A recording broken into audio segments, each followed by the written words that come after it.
something about the melody.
Yeah, hello.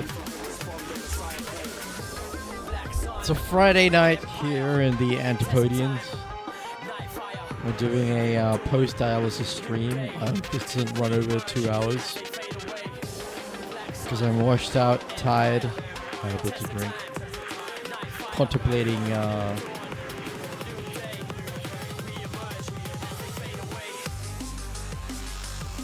likely bad evada restrictions. Okay, good. Contemplating a late night snack of some kind. Don't know yet. Let's just start. This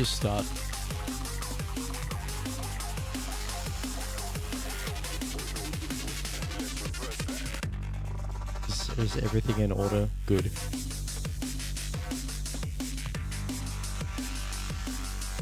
So we're going to be talking about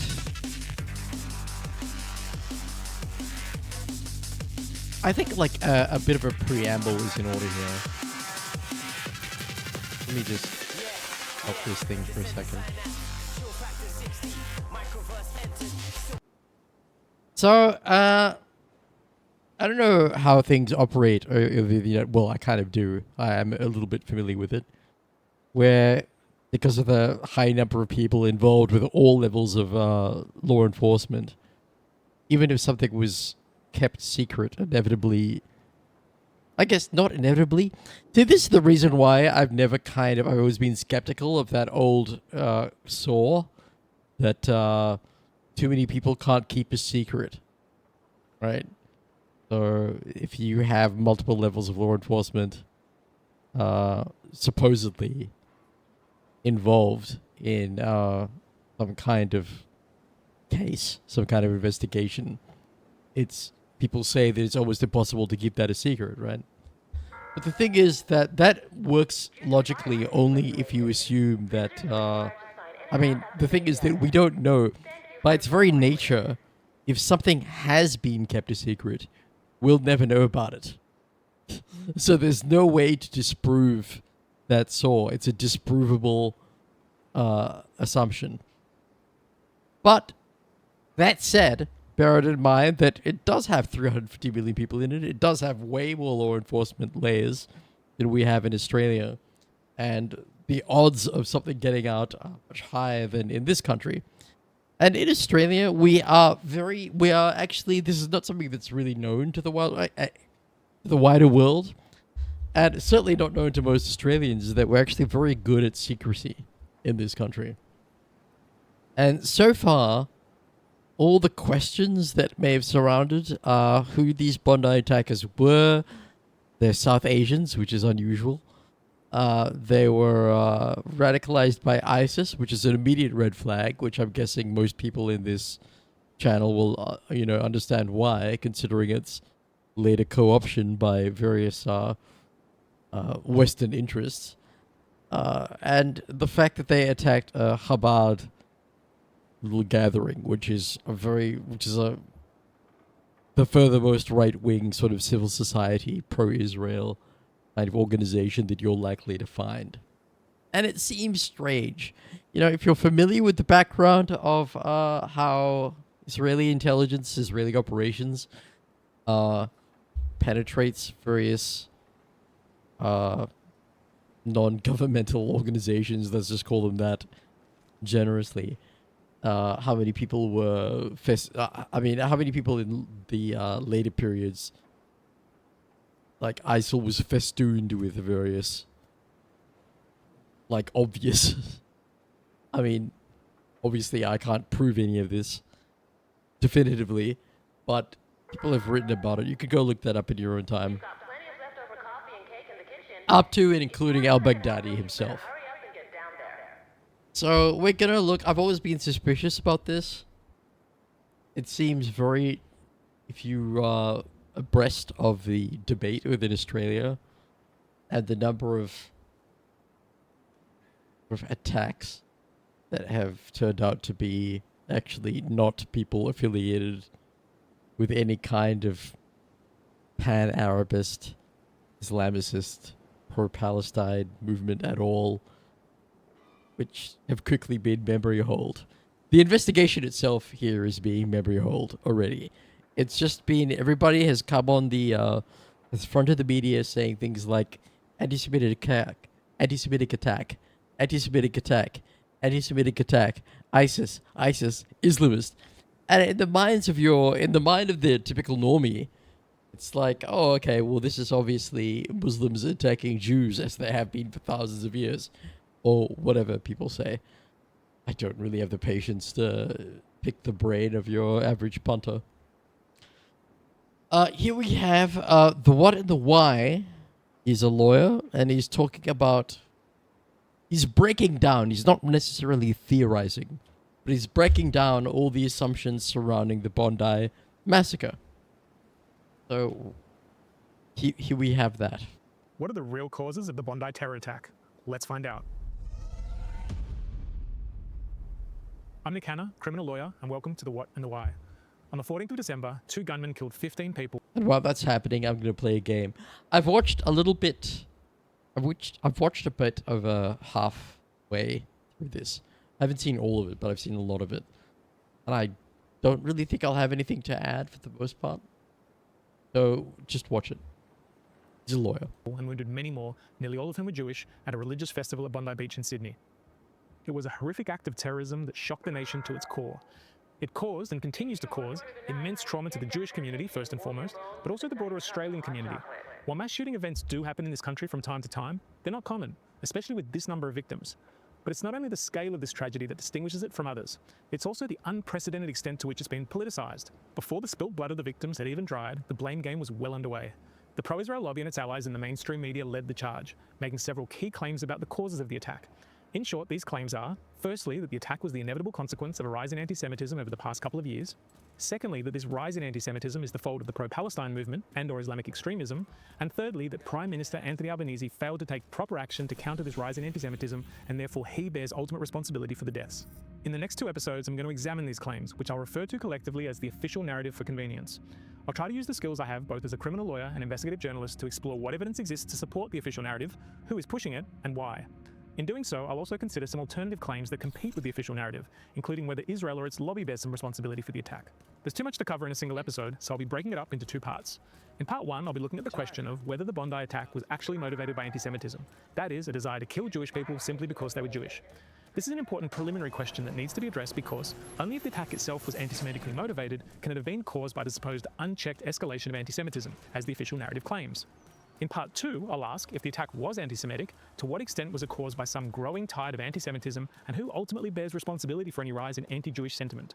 Okay, so before I get started, I want to first ask that you like this video and subscribe to my channel if you support the independent journalism that I do entirely for free. I also want to give a few very important caveats before I begin. The first is that, to state the obvious, nothing I say in this video should be seen as any attempt to justify the Bondi terror attack whatsoever. There of course is no justification for this heinous act, and I've been clear about that from the outset. But as the saying goes, to understand is not to condone. And in my view, it's crucial that we as a society try to understand the true causes of this tragedy so we know what we need to do to minimize the risk of something like this ever happening again. To use a medical analogy, without proper diagnosis, there can be no proper treatment. It's also important to bear in mind that the official narrative has already been used to justify the introduction of laws and policies by both federal and state governments which, in my view, represent the most aggressive assault on our civil liberties in living memory and will fundamentally change the character of this country for good. At the state level, this includes laws effectively banning protests for up to 3 months, the proposed criminalization of certain political slogans, and allowing the Community Security Group, a Jewish security organization with close ties to Israeli military and intelligence, to carry arms. At the federal level, the Albanese government has promised to beef up our hate speech laws and cancel visas for those who spread hate and division, which many fear will be enforced in a discriminatory way to silence people who criticize Israel. Our ability to make informed decisions about these laws and policies depends on our ability to assess the truthfulness of the claims on which they've been justified. This makes the need to scrutinize the official narrative with independent journalism like this ever more acute, particularly given the failure of the mainstream media to do so. Now, the need to examine the official narrative is, in my view, further strengthened by the Albanese government's recent announcement of the establishment of a royal commission in response to the Bondi attack.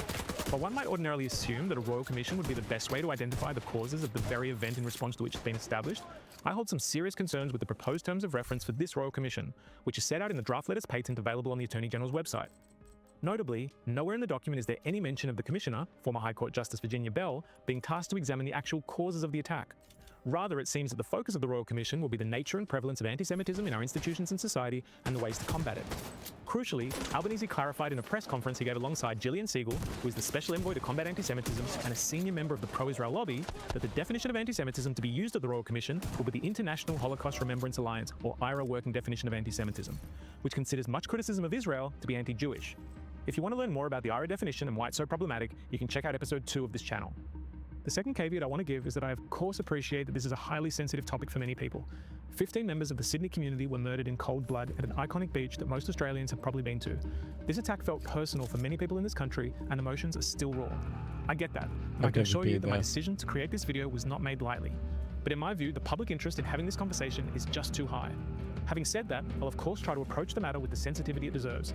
This doesn't mean whitewashing the records of certain individuals or organizations, but it does mean ensuring that my criticisms are evidence-based and relevant to the issues at hand. I ask that you wait until you've seen all the information that I'll present in this video before you jump to any conclusions about the motives of the Bondi attackers or even my opinions as to those motives.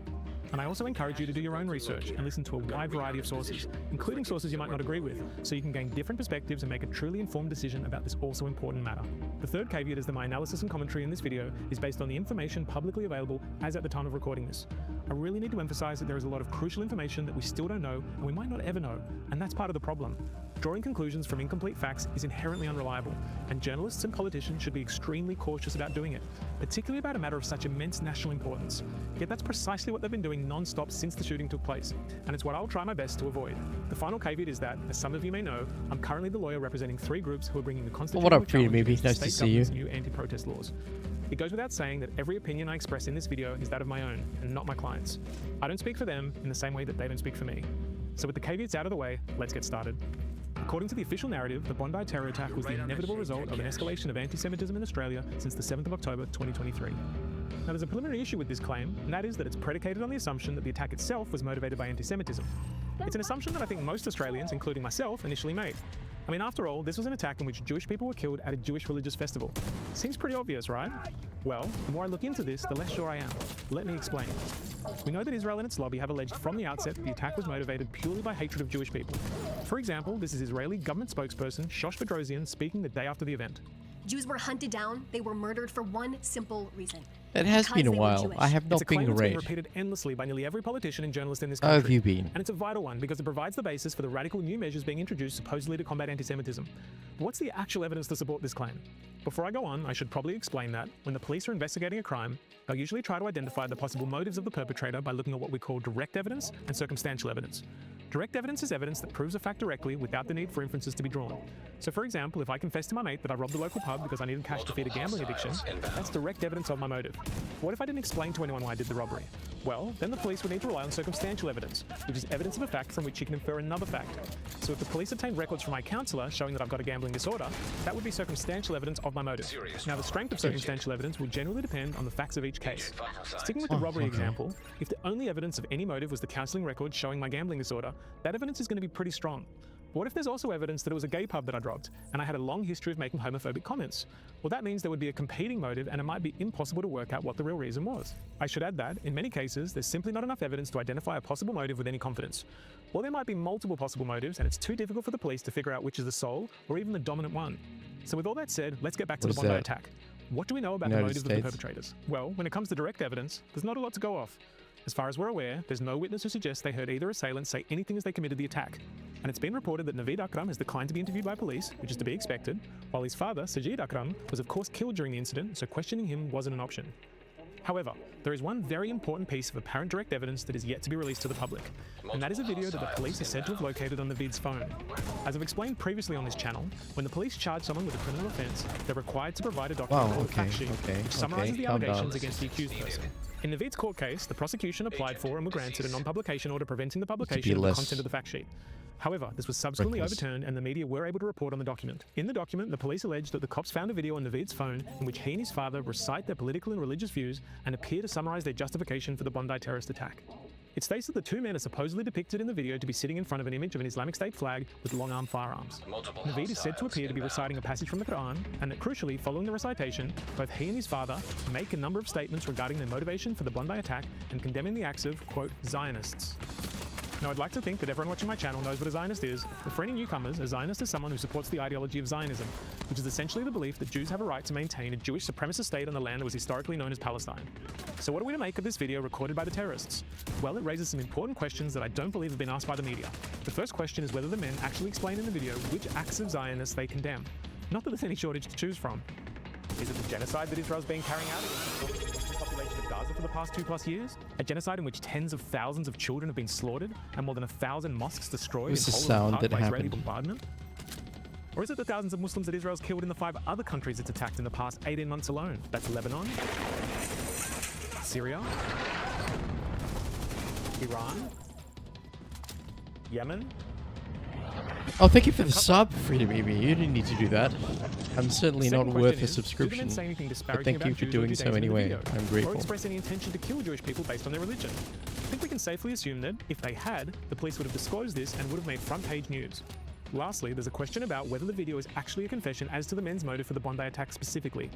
Based on my experience, when I read something like the men appear to summarize their justification in the video, that suggests they didn't expressly do that, but rather it's just an inference that's been drawn by the cops.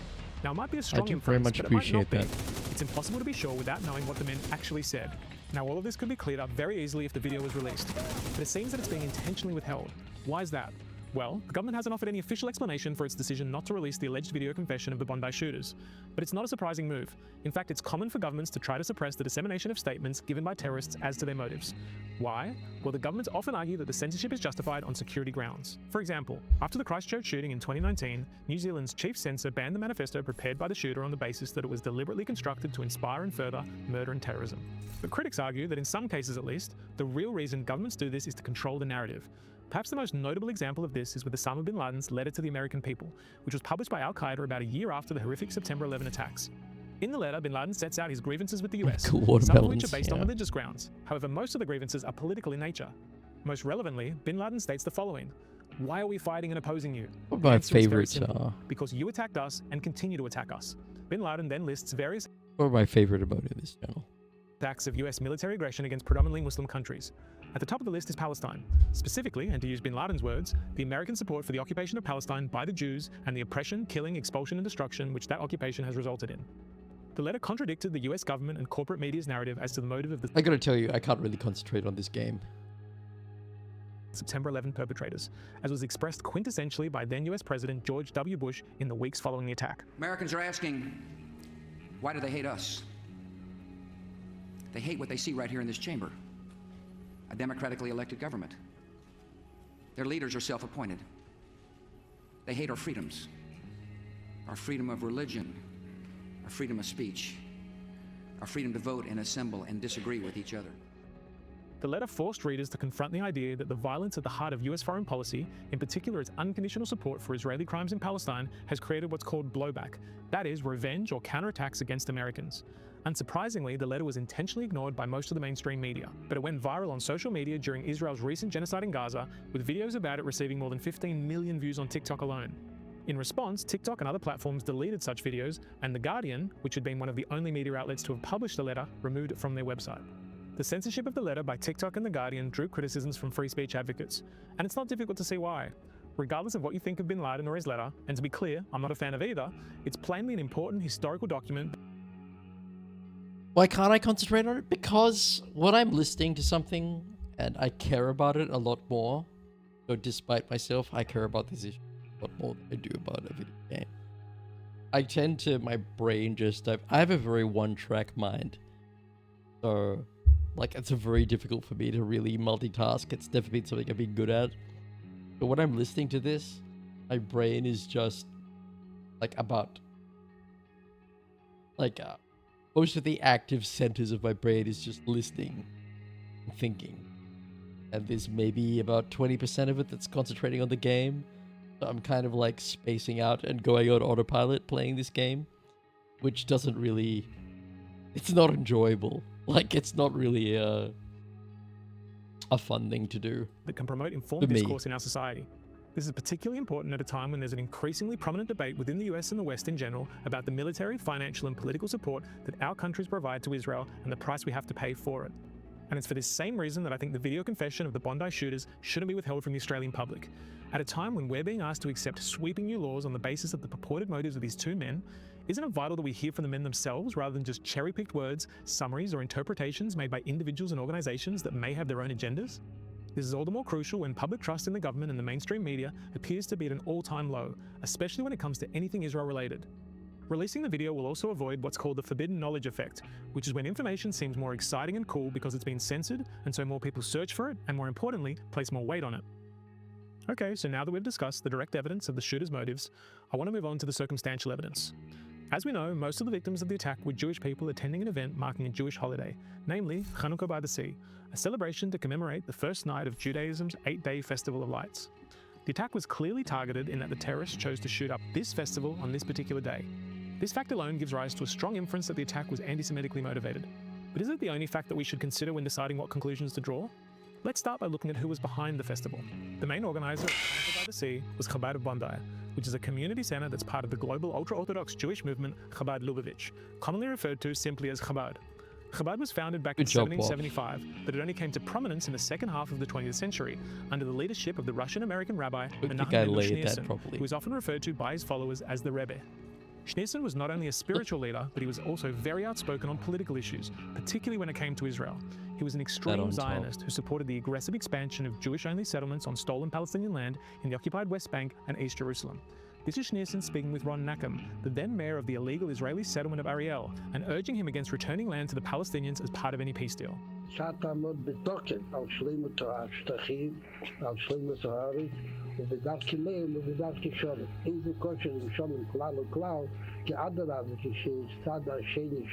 Welcome in though, Wop. Thank you for that. I'm still curious. I'm still curious to know whether or not that will scare me. I'm still convinced that it won't. Recording is from 1989, and Schneerson's reference to Intifada is a reference to the largely non-violent Palestinian uprising that had started in late 1987 in response to Israel's brutal military occupation of the West Bank and Gaza Strip. The word Intifada, which means shaking off in Arabic, has been in the news a lot lately given the New South Wales government's unprecedented proposal to ban the phrase globalize the Intifada. So I thought this video of Schneerson implicitly acknowledging the link between Israel's occupation and the Intifada was particularly timely. This notion of Israel achieving peace through military domination of the Palestinians rather than through negotiations was central to Schneerson's political philosophy. Here he is speaking with Shlomo Gazet, the former head of Israel's Military Intelligence Directorate.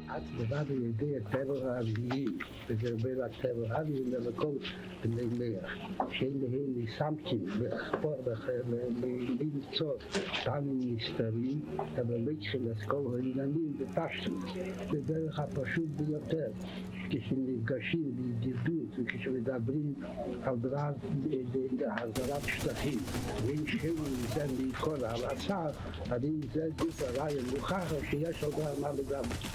Schneerson also advocated for a greater Israel, occupying land which extended well beyond the borders of historic Palestine.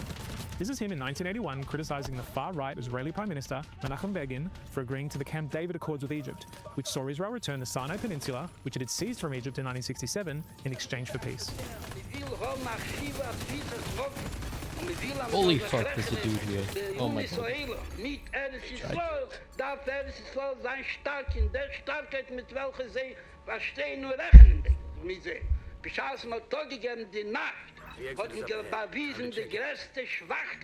Similarly, Schneerson advocated for Israel's ongoing occupation of southern Lebanon, which lasted until it was liberated by Lebanese The resistance time it groups ran, led by this is where I Hezbollah in lacked the 2000. skills. Yeah, This is him speaking in 1983. my after timing Israel skills have killed an been estimated practiced 10,000 exclusively Lebanese on and you. Palestinian civilians Well, in its almost war in Lebanon. exclusively. Es soll sich angeben, der Linie von Lebanon. You were my Es training wäre ground. zugerichtet doch nicht. Weil wegen der doch nicht haben gewusst, Israeler. The laugh jump scare actually scares me. Scares another Schneerson street died in that I know. 1994, but he's still revered by the Chabad movement, including Chabad of Bondi. Rabbi Eli Schlanger, who was killed during the Bondi attack, was the assistant rabbi at the Chabad of Bondi. This is a video he recorded back in April last year at the new Chabad house at Bondi. We're proud to hang this photo today, and even prouder to carry the Rebbe's mission forward, right here in our community. May this new Chabad house be a source of learning, connection to Hashem, and much joy. One Jew at a time, one step closer to Mashiach. The Chabad movement's staunch support for Israeli militarism has continued since the death of Schneerson. In 2009, Israel conducted a deadly military campaign in Gaza which it called Operation Cast Lead, which resulted in the deaths of more than 1,100 Palestinians, most of whom were civilians. On the Israeli side, 13 people were killed, nearly all of them soldiers. During this war, Chabad published an article in which it was argued that during times like this, each one of us becomes an ambassador for Israel. Even if you don't agree with everything Israel does, any decent person must stand up for Israel's right to self-defense. The article then set out some answers to frequently asked questions, including, how can Israel justify killing civilians if their intent is to crush Hamas? The response argued, a civilian who is killed while being used by a terrorist as a human shield is a victim of the terrorist, not the Israeli army, who does not target innocent civilians. It should be noted that Amnesty International investigated the claim that Hamas used civilian shields during the 2009 war and found no evidence to support it. Interestingly, this article was written by Aaron Moss, a Sydney-based Chabad rabbi who conducted the funeral for Rabbi Schlanger. In 2014, Israel launched a bloody offensive in Gaza which it called Operation Protective Edge, in which more than 2,300 Palestinians were killed, the vast majority of them civilians. In support, Chabad tweeted a worldwide call for prayers on behalf of IDF soldiers as they started their ground invasion of Gaza. During the same war, Chabad ran a campaign encouraging followers to write letters to IDF soldiers, which Chabad then delivered. In this tweet, it states that IDF troops were moved by the thousands of letters they received via Chabad. In 2018, the Palestinians staged a series of largely peaceful protests on the Gaza-Israel border known as the Great March of Return, where they demanded that Israel recognize their right to return home to the villages, towns and cities from which they and their parents were expelled in 1948, as well as an end to Israel's brutal blockade of Gaza's land, air and sea. The Israeli military responded by shooting unarmed protesters en masse. More than 223 Palestinians were killed by live ammunition, including 46 children, with more than 8,000 injured by Israeli snipers. In an interview with the Israeli newspaper Haaretz shortly afterwards, Israeli snipers admitted to having competed with each other as to how many Palestinians they could kneecap. In December 2018, while the Great March of Return was still well underway, Chabad posted a video of some Chabad students with IDF soldiers which it stated were on the front lines celebrating Hanukkah.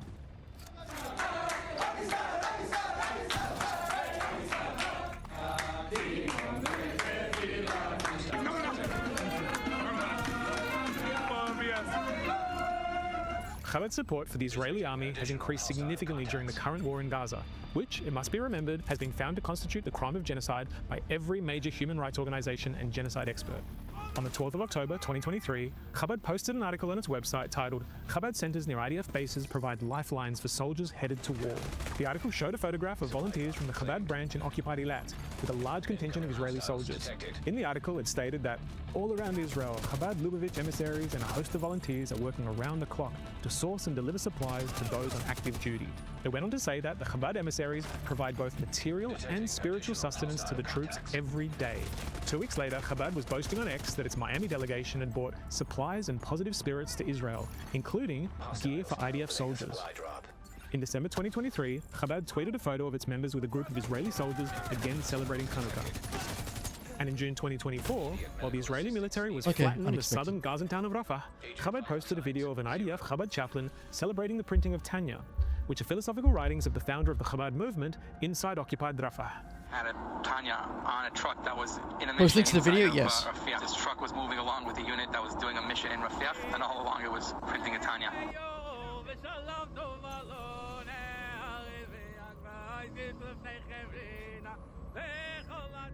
So not only is the Chabad So movement in case provided people, spiritual and like, in case I have it up, in case I have the speech, you know, a bit fast, that Bondi group was sponsored by a well-known right-wing organization called Chabad, which is very pro-Greater Israel. It solicits donations to send to the Israeli Defense Forces. It's the rabbi who was killed, actually. You know, no judgment here. But he was a guy who enjoyed signing artillery pieces before they were shot directly into Gaza to kill innocent civilians. And, you know, hugging various, you know, war criminals from the Israeli Defense Force. And so why that's relevant is because we're discussing whether or not the Bondi, what the guy is discussing is whether or not the Bondi attack was purely motivated by a sense of general anti-Semitism, like wanting to kill Jewish people because they were Jewish, or whether or not it was an anti-Zionist attack. Chabad is decidedly Zionist. Now, why does it matter? Obviously, a murder, like a mass shooting of this kind, is never acceptable. And nobody is saying that it is.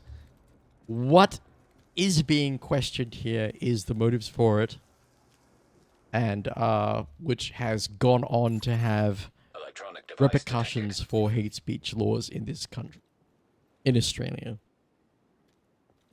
Just a brief summary. I will post the link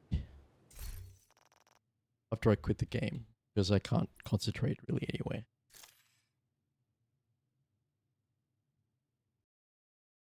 Now, I recognize that this, for a lot of people who are probably not familiar with this kind of discussion in my channel, is flying awfully close to the sun here for some very, you know, tricky topics. And I don't know what to say. It is. All kinds of racism is bad.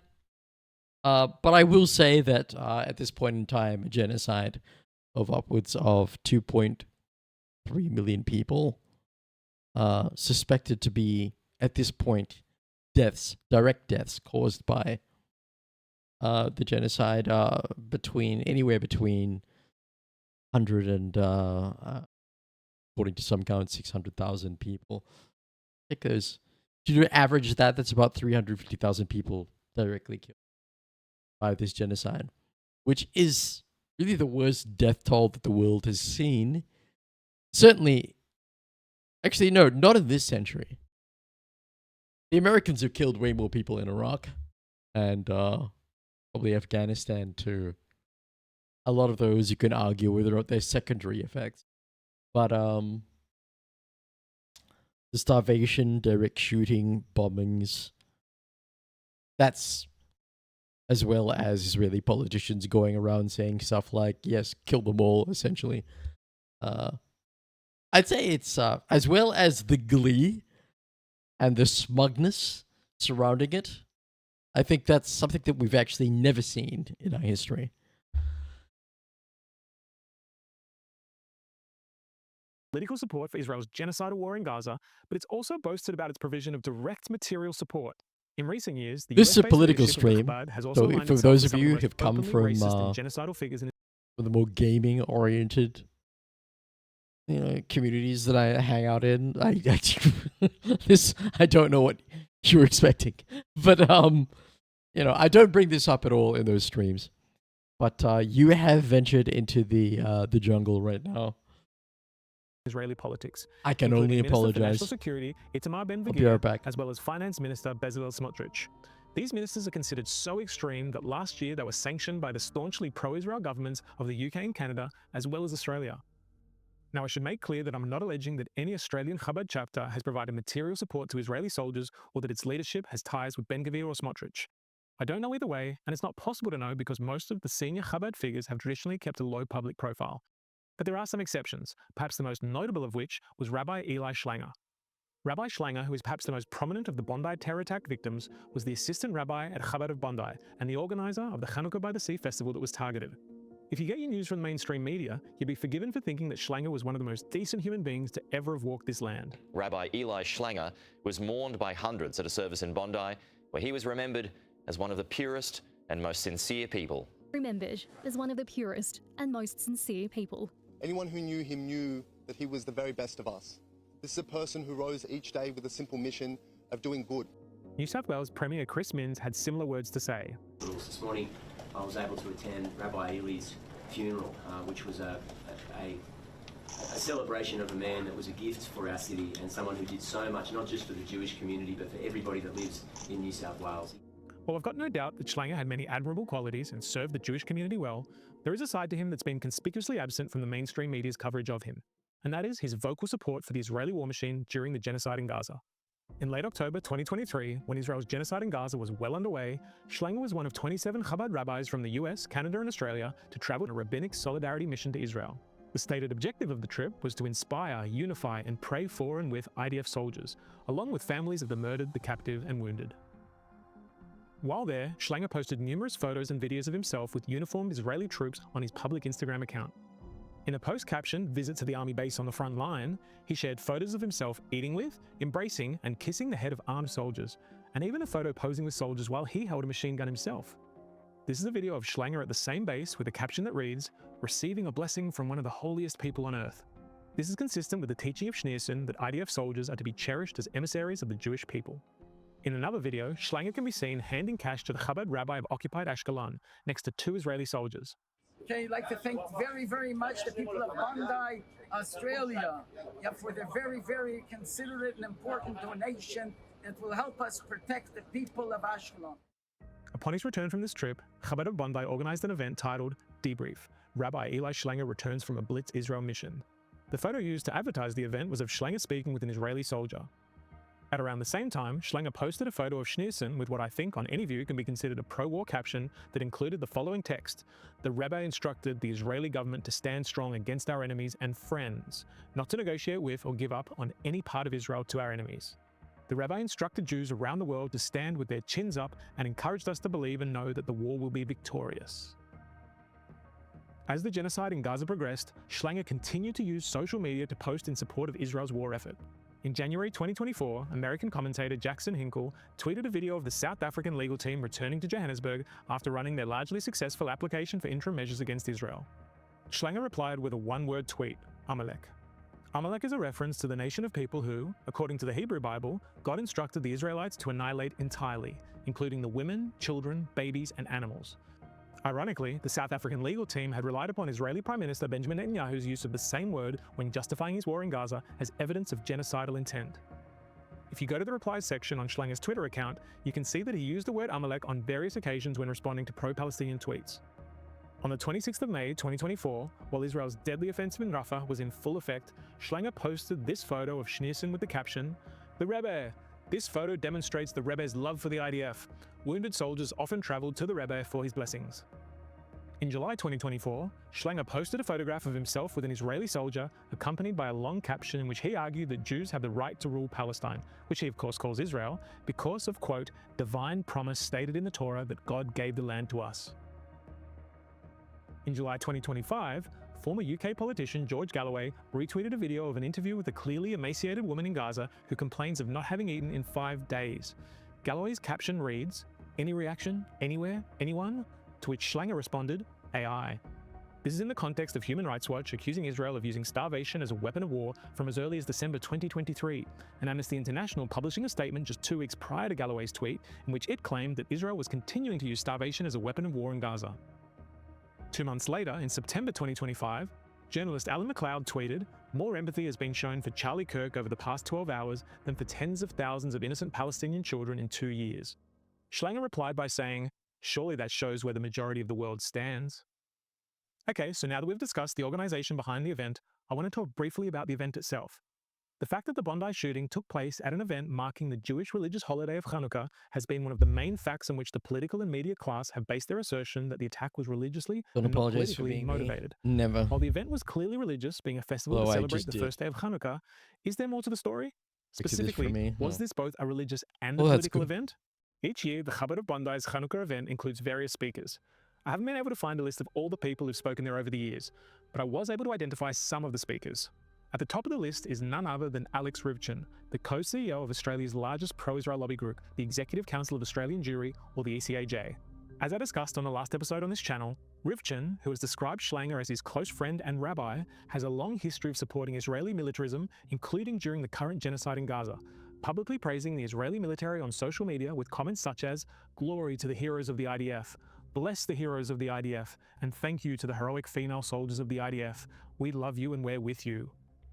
When Israel launched its unilateral and unlawful military strikes on Iran in June last year, Rivchin defended not only the attacks, but also the killing of Iranian scientists.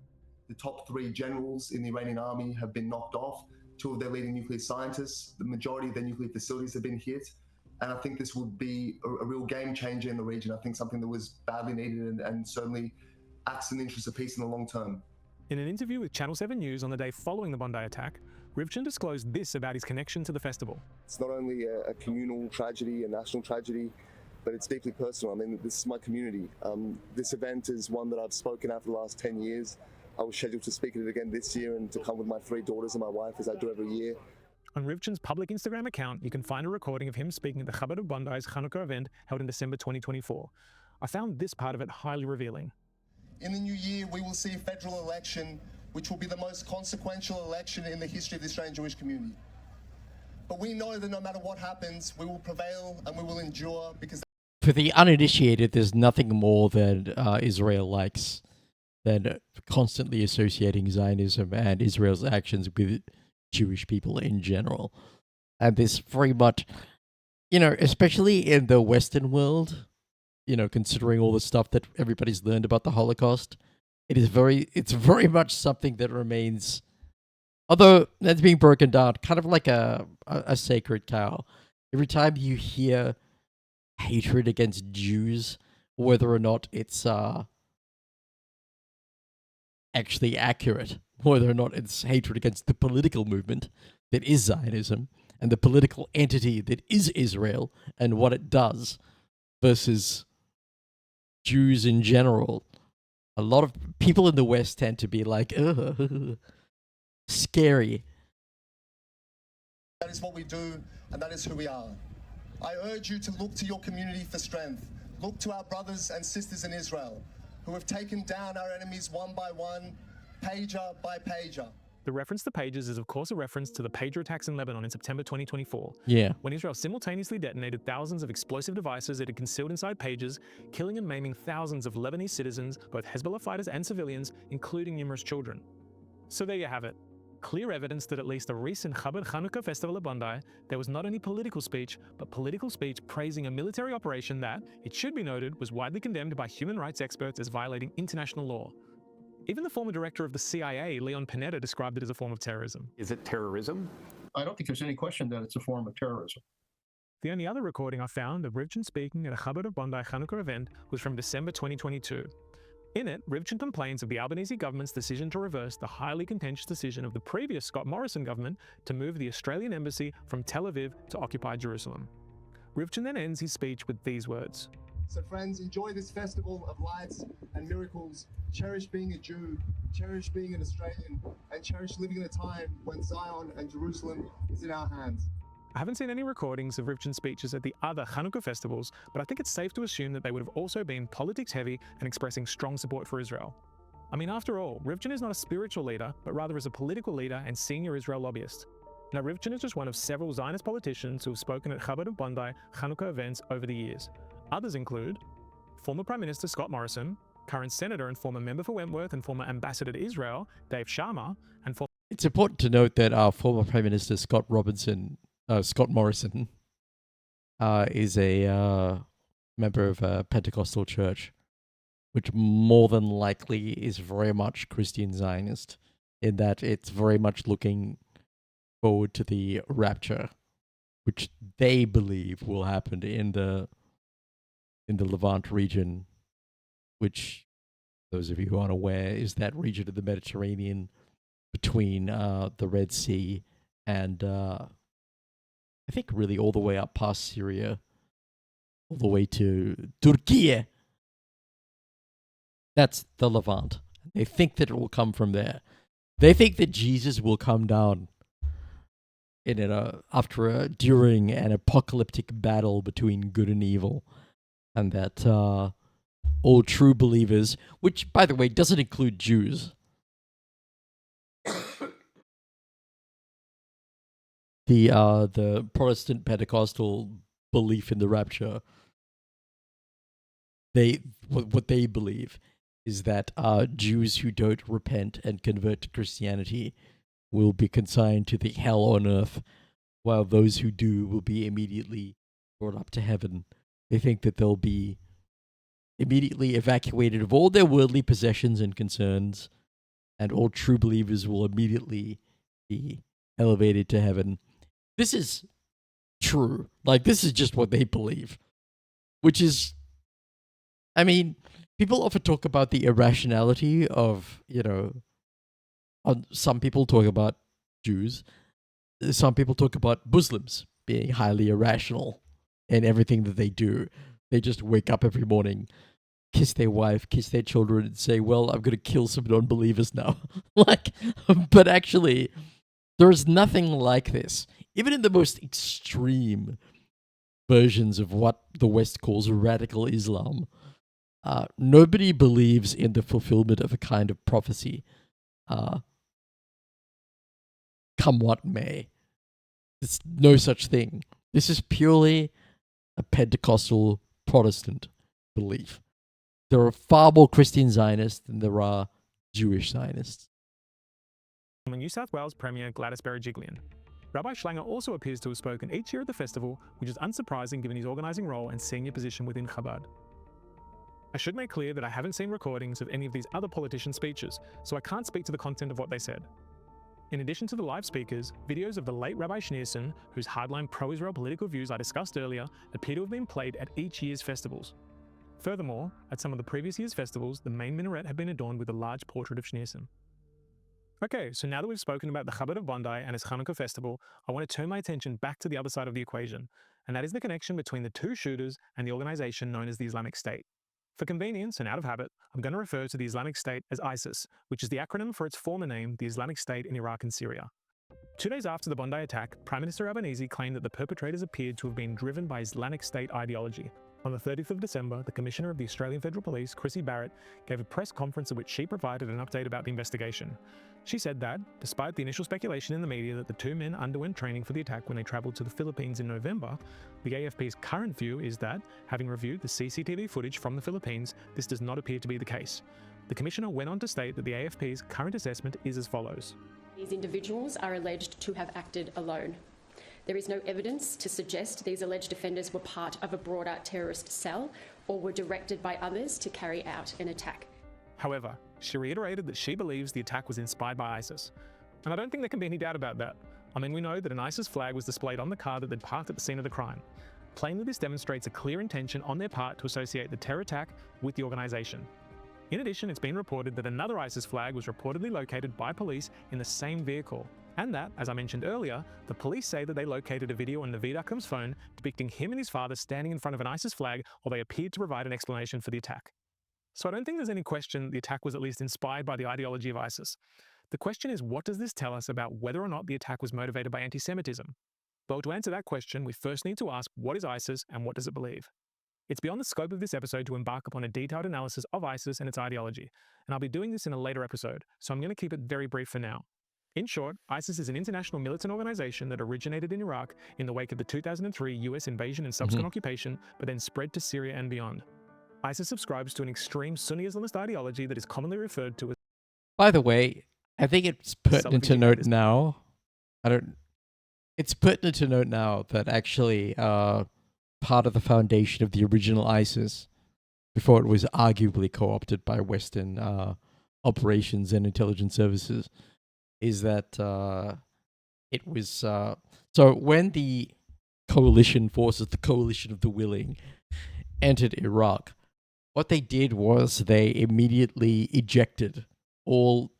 So the ruling party of Iraq were the Baathists, which is kind of a... It's kind of a mishmash. It's something that really has no analog really in the West. What it is kind of like a... It's a mishmash of nationalist and also kind of very milquetoast, like a social democratic ideologies. So they believed in a lot of state intervention in the economy, but also they were very nationalist. So that's basically what Baathists were. And the Baathist Party was not restricted to Iraq, but also was present in, I mean, a lot of countries, like I think Syria, not a lot of countries, but several other countries. Syria, I think there were Baathists in Egypt as well, but they're not very powerful there. So they were everybody with... And it's important to note that in order to work in the public service in Iraq prior to the 2003 invasion, it was highly encouraged, if not exactly mandatory, to possess membership of the Baathist Party. So you could work in any branch of government in Iraq. You could be a doctor, you could be a street sweeper, you could be a city planner, you could be a council person, you can be, I don't know, a gardener, whatever it is. But to work for the state, it was highly encouraged. It was frowned upon to not have membership of the Baathist Party. So when the United States went into Iraq, they said, okay, we've got to get rid of all the Baathists. And they dismissed all of them, which unsurprisingly included nearly everybody from the military, nearly everybody from the police force, nearly everybody from the civil service, the healthcare system. So what happened was that a bunch of people from the military and police said, okay, we've been excluded from public life after the occupation, so we're going to go and form a militant group because this stuff sucks, yo. And that's essentially a hardcore group of ex-Israeli military people, ex-Israeli intelligence people, police, went and formed kind of like an unholy alliance with more religious extremists who... I mean, I think both of them formed the people who were willing to throw themselves in the meat grinder in terms of militants. That's how ISIS was originally formed. It was later on penetrated and co-opted by Western forces, but that's a story that's a bit more complicated. Which seeks to establish a global caliphate through violent means. Salafi jihadism is the same ideology at the core of Al-Qaeda, from which ISIS originally emanated. ISIS has been responsible for countless terrorist attacks targeting civilians. Contrary to the impression conveyed by most of the mainstream media, the vast majority of these attacks have been in Muslim-predominant countries against fellow Muslims, who ISIS perceives as not being true believers of Islam and/or posing a threat to their plans for dominance. But there have also been numerous attacks in the West carried out by people who are either members of or inspired by ISIS, some of which targeted Jewish people. If you look at the speeches of the leaders of ISIS and other Salafi jihadi groups like Al-Qaeda, as well as the statements published by these groups, you'll often see remarks that I think could fairly be characterized as anti-Semitic. I mean, at its root, this is an ideology which I would describe as being Muslim supremacist. As a result, it views and seeks to treat all non-Muslims, including Jews, as well as millions of Muslims who it doesn't consider to be pure enough, as inferior. But it's important to understand that the focus of the discussion of Jews in Salafi jihadi discourse... Which, by the way, is pretty much everybody. Everybody who doesn't any Muslim in their eyes who doesn't view the Salafist strand of jurisprudence and madhab, which is kind of an epistemological understanding of the world, tentatively, I mean, they might view Sunnis that fall into this category as more acceptable, but then as the list goes down, it becomes less and less acceptable, and they're willing to employ more and more violent methods.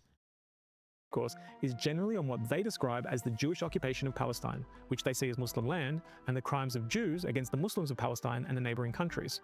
In this way, there is a conflation between the Jewish people and Zionists, between Israel and Judaism. A well-known example of this is in Osama bin Laden's letter to America, which I discussed earlier. Now, while it's technically correct that the people occupying Palestine and carrying out a genocide in Gaza are Jewish and claim to be doing so on behalf of the Jewish people, most Palestinian groups avoid using such terminology so as to avoid any suggestion that they are blaming all Jews for the actions of Israel, and to emphasize that their issue is with Zionism and not Judaism. And while I of course think that it's immoral and illogical to hold resentment towards all Jewish people because of the actions of Israel, it's not surprising that some people feel this way, particularly if the only thing they really know about Jewish people are the horrific crimes committed in their name. So what's the upshot of all this? Well, I think that depends on the extent to which these two men were aware of and adhered to the official tenets of ISIS. And on that front, no evidence has been made public yet. For example, we don't know if either of the men had studied any ISIS or Salafi jihadi literature regarding Jews or Israel. We don't know if they held a hatred for Jews in general, and if so, for what reasons. Specifically, to what extent was any anti-Semitism on their part a product of their perception that Jews are responsible for the crimes of Israel, and to what extent did this motivate them to carry out the Bondi attack? In my view, these are all important questions that will need to be explored if we are serious about understanding the real causes of the Bondi shooting.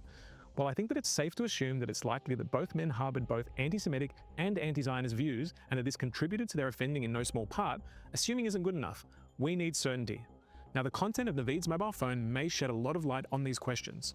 As I discuss in detail on the first episode of this channel, Australian police use a product called the Universal Forensic Extraction Device manufactured by an Israeli surveillance company called Celebrite to extract all of the data from mobile phones that they seize from suspects. So, depending on the lengths that Naveed went to try to cover his tracks, the Celebrite download of his phone will likely reveal his internet search history, the videos he watched, places he went to, and communications he had with others. As discussed earlier, the police have already disclosed that Naveed's phone contains a video which appears to set out his reasons for the attack, and that the only reason that has been revealed so far is the acts of Zionists. But a lot more information is needed in order to draw reliable conclusions as to the motivation of the Bondi shooting, and that is why it's imperative in my view that the relevant content of the phone be made public. Without it, we simply don't have the ability to properly test and scrutinize the official narrative. There's one last thing I'll say on this topic before I move on. This is not the first time that someone who subscribes to a Salafi jihadi ideology has attacked a Chabad target. In 2008, militants belonging to the Pakistani-based organization Lashkar-e-Taiba, or LET, carried out a series of terror attacks in Mumbai, India, which led to 175 deaths and hundreds of injuries. One of the targets of the attack was the Nariman House, which was a Chabad center based in South Mumbai. Rabbi Gabriel Holzberg, his wife Rivka. Yeah, so in case you're still not following, there's quite a, I mean, I don't know if substantial is the right word to use, but there certainly is a long-running and old community of Jewish people in India. And apparently this particular group subscribes to Chabad, Greater Israel beliefs. Killed inside this building in South Mumbai's Nariman House in the attacks of November 2008. Not a lot appears to have been written about the motive for the attack. But in one book I saw, the author stated that the motive for the attack was the desire by the LET to wage a wider war against the West and to advance the interests of Pakistani intelligence, which was alleged to have aided the attacks. But I simply don't know enough to be able to offer any meaningful opinion about the Mumbai attack and what, if anything, it can tell us about the Bondi attack.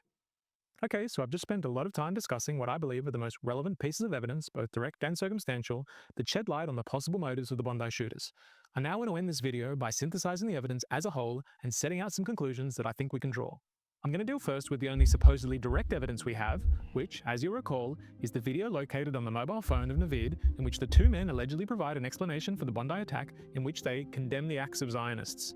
As I explained earlier in this video, my view is that this evidence fails to establish the motive on its own because it's incomplete, vague, and equivocal.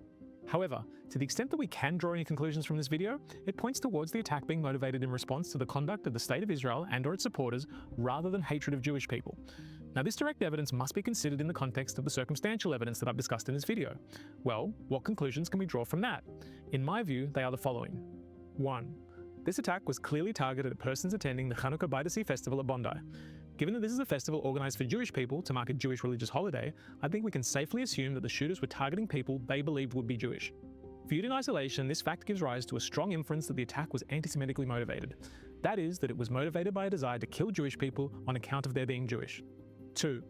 The organisation behind the festival, Chabad of Bondi, is part of the global Chabad movement, which follows the late Rabbi Schneerson, who in my view can accurately be characterised as an extreme Jewish supremacist. Schneerson advocated not only in support of Israel's military occupation of all Palestinian land, but also the land of neighbouring countries, which formed part of what he saw as Greater Israel. The global Chabad movement has a long history of public advocacy in support of Israel's wars, and moreover, has provided significant material support to Israeli soldiers during the current genocide in Gaza. Rabbi Eli Schlanger, the late assistant rabbi of Chabad of Bondi and the person who organised the festival, was an outspoken supporter of Israel's war in Gaza who used his public social media accounts to post photographs of himself with Israeli soldiers on the front line with Gaza, as well as other pro-Israel content that I think could fairly be described as inflammatory to say the least. If the shooters were aware of Chabad and Rabbi Schlanger's history of supporting Israeli militarism, this would provide an alternative possible explanation for the shooting. That is, that they targeted it due to the identity of the organisers and what they represent, rather than simply the religion of the expected attendees. It would also sit well with the supposed direct evidence we have, being the shooter's condemnation of acts of Zionists on the video explaining their reasons for the attack. The obvious difficulty with this, though, is that we don't even know if the shooters were aware of Chabad or Rabbi Schlanger's history. If they weren't aware, it's largely irrelevant. In my view, this is an important matter that needs to be investigated by the police and at the upcoming royal commissions. 3. While the Hanukkah by the Sea event was clearly a religious festival, it also had political elements. At previous year's festivals, prominent Zionist political leaders had spoken, including the senior pro-Israel advocate Alex Rivkin, who at the 2024 events celebrated Israel's Page of terrorist attack in Lebanon. In addition, video clips of Schneerson are played at the festival each year, and large portraits of the hardline Zionist rabbi have been fixed to minarets at some of the previous festivals. Because we don't know the content of the other leaders' political speeches or the Schneerson clips that were played, it's impossible to determine the extent to which the event could be properly characterized as political. Despite this, the political elements of this festival supports the proposition that it may have been targeted due to its support for Israel rather than the religion of its attendees. But again, this can only be true if the assailants were aware of this history of the festival, which they may well have not been. Again, this is something that will need to be explored by the investigators and at the upcoming royal commissions. And lastly, 4. The fact that the terrorists were inspired by ISIS and therefore likely held Salafi jihadi beliefs somewhat complicates the task of discerning their motive. Salafi jihadi ideology definitely contains anti-Semitic elements and often conflates Jews with Zionists. Having said that, it usually does so in the context of what it describes as Jewish crimes against Muslims, which is a reference to Israel's occupation of Palestine, which it views as Muslim land. It's difficult to draw definitive conclusions about this because we don't know the extent to which each assailant subscribed to particular tenets of Salafi jihadi ideology, particularly as it concerns Jewish people. I think we can safely assume that, at the very least, they would have been incensed by the live-streamed genocide that Israel has been carrying out against the predominantly Muslim population of Gaza over the past 2.25 years, as hundreds of millions of Muslims and non-Muslims around the world have been. This is also consistent with their condemnation of Zionist acts in their alleged video confession. However, the fact that these men supported ISIS means that, unlike most people, they likely failed to draw a distinction between Israel and Jews. That is, they were more likely to hold Jewish people as a whole responsible for the actions of Israel rather than just Zionists. My ultimate conclusion is that the evidence that's been made public so far is insufficient to reveal the true motive of the shooters. It's possible that they were motivated by anti-Semitism, it's possible that they were motivated by revenge against Israel and/or its supporters, and it's possible that it was a bit of both. It's also possible that there's some entirely separate motivation which I haven't contemplated. Regardless of the motive, I want to make my position very clear. Nothing justified the horrific attack that took place at Bondi, and nothing ever will. My intention in investigating the possible motives of the attackers is of course not to seek to excuse their conduct, but rather to understand it so that we can identify the real causes of this heinous crime. Only once we are armed with all of the relevant facts will we be able to assess the government's claims that the attack was the inevitable consequence of a rise in anti-Semitism and that laws which seriously undermine our democratic rights are necessary in order to combat that rise and protect the community. And only then will we be able to recognize what needs to be done in order to minimize the risk of another terrible tragedy like this happening again in this country. But I want to reiterate that, whether the victims were targeted because they were Jewish or because the shooters held them somehow responsible for the actions of Israel or the organizers of the event, this was a crime that should be clearly and unequivocally condemned. And while some of the victims of the Bondi shooting were outspoken supporters of Israel, most do not appear to have been. But even if each and every one of them had have been senior members of the pro-Israel lobby, I would be strongly against any violence being perpetrated against them. Anyone who has been following my channel knows that I'm a staunch proponent of freedom of speech. I don't believe that anyone should be harmed for expressing their views, even if their views I disagree with vehemently. As I said in the last episode, I don't even think that Zionist doctors who advocated for Israel during this genocide should face professional harm in the form of complaints to the regulatory bodies, so I definitely don't think that they should face physical harm. Okay, so that's all for today.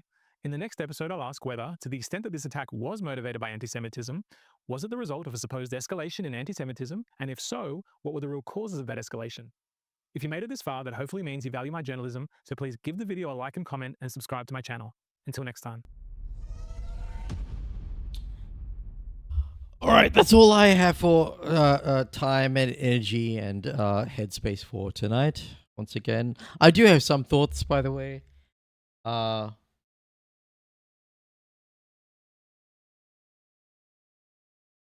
forgot what they were now. I was just thinking of them a second ago.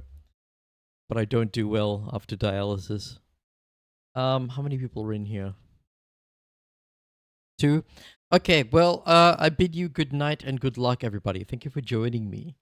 Thank you for stopping by, WAP. Thank you for stopping by, Grand Designs Enjoyer. Thank you for stopping by, Freedom EV, and thank you for your subscription. I hope you enjoy the rest of your day.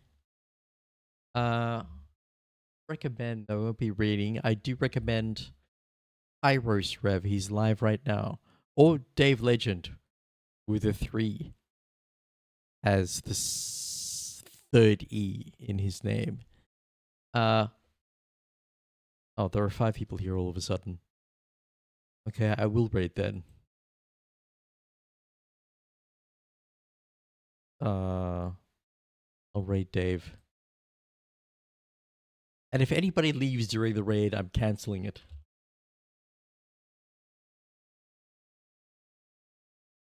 Good night, folks.